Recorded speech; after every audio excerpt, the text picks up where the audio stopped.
भाजपा के कद्दावर नेता व इंदौरा विधानसभा क्षेत्र से जिला परिषद की भारी मतों से जीत दर्ज करने वाले राहुल पठानिया ने नूरपुर में प्रेस वार्ता को किया संबोधित। इस मौके पर उन्होंने कहा कि इंदौरा की इस समय मंड से लेकर मिलवा तक 7 पंचायतें इस त्रासदी का शिकार हुई हैं। उन्होंने ब्यास नदी के तटीयकरण पर सवाल खड़ा करते हुए कहा कि समय रहते इस नदी का तटीयकरण किया होता तो आज सैकड़ों परिवार उजड़ने से बच सकते थे। उन्होंने प्रश्न चिन्ह लगाते हुए कहा कि सवान नदी का चैनलाइजेशन हो सकता है तो ब्यास नदी का क्यों नहीं। अपने क्षेत्र के विकास पर बात करते हुए उन्होंने कहा कि मेरा क्षेत्र बॉर्डर पर स्थित है तथा ये सेंसिटिव एरिया है। उन्होंने कहा कि सरकार की तरफ से मिली 15वें वित्त आयोग की 70 लाख रुपए की राशि सभी पंचायतों के विकास के कार्यों पर खर्च की गई है। जिला परिषद चेयरमैन के पद पर बात करते हुए उन्होंने कहा कि कांग्रेस सरकार ने अपने हित को देखते हुए इसका चुनाव किया है। उन्होंने कहा कांग्रेस सरकार के बनने से पहले हमारा नाम चेयरमैनशिप पर सबसे ऊपर था। प्रदेश सरकार ने हमारे साथ भेदभाव किया है।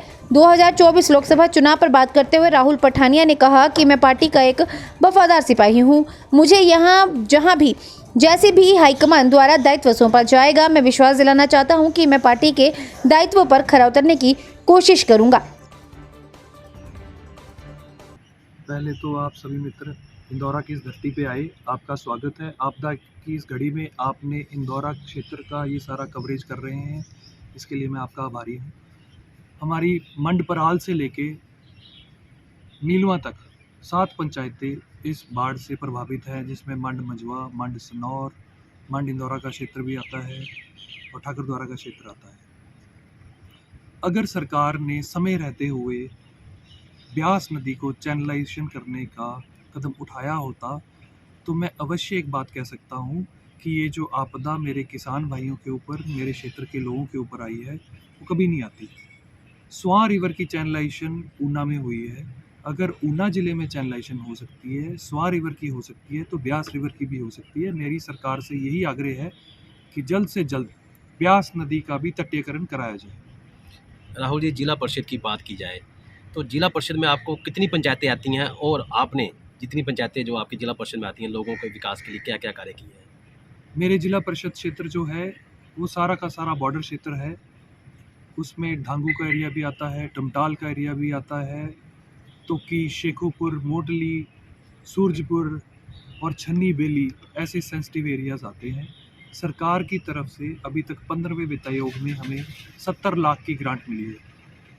वो सारा का सारा पैसा हमने विभिन्न पंचायतों में डेवलपमेंट के लिए खर्चा है। इसके अलावा मेरा जो एनजीओ है वो जहाँ भी मेरे क्षेत्र में लोगों को ज़रूरत होती है, ज़रूरतमंद लोगों की सहायता करता है। चाहे कोई बच्चा पढ़ने वाला हो, चाहे कोई आर्थिक रूप से सहायता चाहता हो, किसी को मकान की सहायता चाहिए, किसी को किसी भी स्वास्थ्य के लिए सहायता चाहिए, हम 24 घंटे तत्पर हैं सहायता करने के। राहुल पठानिया जी, आप जिला परिषद का चुनाव लड़े और भारी बहुमत से जीते, काफ़ी वोटों से जीते हैं, पर जो आपके प्रतिद्वंदी थे उन्हें आपने भारी मतों से हराया। अभी आप प्रदेश सरकार देखें, प्रदेश सरकार के आते ही उन्हें चेयरमैनशिप दी गई है, तो इसके बारे में क्या बोलना चाहिए? पहले तो मैं आपको एक बात बोलना चाहूँगा, मैं कौन होता हूँ किसी को हराने वाला? जनता है, जनता जिसको अच्छा समझा जनता ने उसे चुना। हाँ, जो आप बात कह रहे हैं कि किसी को चेयरमैन बनाया गया, वो कांग्रेस सरकार ने बनाया है। कांग्रेस सरकार का स्टेप है, तो उसका सवाल आप कांग्रेस वालों से पूछ सकते हैं। लेकिन मैं, जहाँ तक मेरा सवाल है, हम लोगों की सेवा करते हैं, लोगों की सेवा करते रहेंगे और उसी का आशीर्वाद लोगों ने हमें चुनाव में दिया। राहुल जी, आपकी बात तो मैं सहमत हूँ कि हाँ, कांग्रेस की गवर्नमेंट है, कांग्रेस ने उनको बनाया, पर जब भाजपा की गवर्नमेंट थी तो आपका नाम प्रबल दावेदार था कि राहुल पठानिया जी को चेयरमैनशिप दी जाएगी। ऐसा क्या था जो आपको आपका नाम जो है चेयरमैनशिप से हटा दिया गया? जब मैं जिला परिषद का चुनाव जीतकर धर्मशाला गया था तो बहुत सारे हमारे नेता चाहते थे कि युवा चेहरा सामने आए और बहुत सारे ऐसे थे जो हमें चेयरमैन जिला परिषद का बनाना चाहते थे। लेकिन कुछ नेता नहीं चाहते थे कि युवा चेहरा सामने आए जो कांगड़ा जिला का प्रतिनिधित्व करे। उस वजह से शायद रह गया और पार्टी ने जो भी डिसीज़न किया उसका हमने सम्मान किया। राहुल जी, इस समय सोशल मीडिया पर जगह जगह जी चर्चा चली हुई है कि लोकसभा चुनाव आने वाले हैं। जैसे आपको पता है, कांगड़ा चंबा लोकसभा सीट के लिए अगर पार्टी आपका नाम तय करती है तो इसके बारे में बताएं, क्या करेंगे? पहले तो मैंने आपको पहले भी बताया है कि अगर मुझे जहाँ भी लोगों की सेवा करने का मौका मिलेगा, मैं कभी पीछे नहीं हटूँगा। हाँ, अगर पार्टी मुझे ये दायित्व देती है तो कांगड़ा, चंबा में बहुत सारे कार्य हैं जो करने वाले हैं। चंबा से जो व्यक्ति आज भी पठानकोट या शिमला जाना चाहता है, उसको 4 से 5 घंटे का समय पठानकोट पहुँचने के लिए लगता है।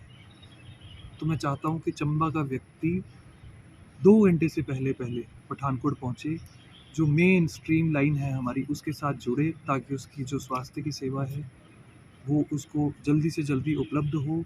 हमारी कनेक्टिविटी चंबा के साथ अच्छी होगी तो चंबा डेवलप होगा। चंबा में हिमाचल का सबसे बड़ा लाइमस्टोन का डिपॉज़िट है, तो मैं जल्दी से जल्दी चाहूँगा कि वहाँ पे सीमेंट उद्योग स्थापित हो, ताकि हमारा जो युवा बेरोज़गार है, कांग्रेस सरकार ने कहा था हम 5 साल में 5 लाख युवाओं को रोज़गार देंगे। 1 साल 8 महीने हो गए हैं, अगर मैं उस गिनती से चलूँ तो 1 साल में 1 लाख युवाओं को रोज़गार देना था, तो 8वें महीने में इन्हें 80,000 युवाओं को रोज़गार देना चाहिए था।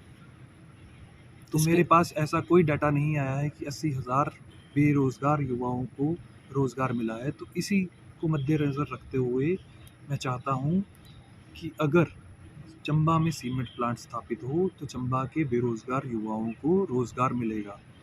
अगर कोची के नदी के जो स्ट्रीम्स हैं वहाँ पे वाटर मेट्रोज़ चल सकती हैं, तो चंबा में भी हमारे बहुत सारे रिज़र्वॉयर्स हैं।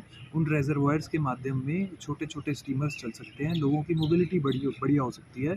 वहाँ पे टूरिज़्म का पोटेंशियल बढ़ सकता है। साच पास से रोड जो है, रोहतांग पास से टनल बन गई है, अगर इसको सबको जोड़ा जाए तो एक टूरिस्ट सर्किट बन सकता है, तो उससे चंबा विकसित हो सकता है। और अगर मैं कांगड़ा की बात करूँ, ऊना में ब्रॉड गेज रेलवे लाइन पहुँच गई है, जिससे वंदे भारत ट्रेन, आप सबने सुना होगा कि ऊना वंदे भारत ट्रेन पहुंच रही है, जिससे हमारे पूरे हिमाचल क्षेत्र के लोगों को फ़ायदा मिल रहा है। दिल्ली वो 5 घंटे में दिल्ली पहुंच रहे हैं, 5 से 6 घंटे में। तो मैं चाहता हूं कि ये जो जोगिंदर नगर पठानकोट ब्रॉड गेज लाइन बने, जो अंग्रेज़ों के ज़माने से नैरो गेज है, ये ब्रॉड गेज हो, हमारा टूरिस्ट यहाँ पे ज़्यादा से ज़्यादा आए, उस टूरिज़्म के माध्यम से युवाओं को रोज़गार मिले। जब बच्चा घर में बेरोज़गार बैठा होता है तो माँ-बाप पे जो गुज़रती है, उस दर्द को मैं समझता हूँ। मैं ग्राउंड पे जाता हूँ, तो मैं चाहता हूँ कि ये सब चीज़ों को जोड़ के ज़्यादा से ज़्यादा जो है एम्प्लॉयमेंट के एवेन्यूज़ जो है उनको बढ़ावा दिया जाए, ताकि हमारा हिमाचल का युवा घर में रोज़गार पाए और हमारा कांगड़ा, हमारा चंबा तरक्की करे, हमारा हिमाचल तरक्की करे। हिमाचल प्लस न्यूज़ के लिए जसूर से सचिन शर्मा की रिपोर्ट।